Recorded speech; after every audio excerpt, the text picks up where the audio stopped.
In this quick video, I'm gonna show you how to change theme in Slack. So if you want to get rid of this purple theme, then for that click on your profile icon from the bottom left corner. Once we click on it, now go to preferences and then it will open this window here. You will see bunch of options here like notifications, VIP, navigation, home and appearance.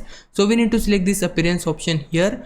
Once you select it, then from here you can choose your font, but the most important thing is this, which is color mode. If you want to switch your color mode to dark, then for that select dark from here and then your whole theme will be switched to dark mode.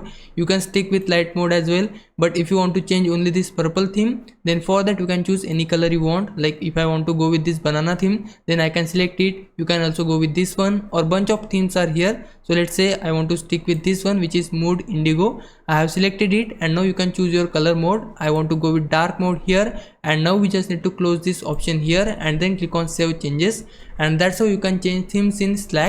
Now if it was a big help, can you like this video and subscribe my channel. For now, thanks for watching. Bye bye.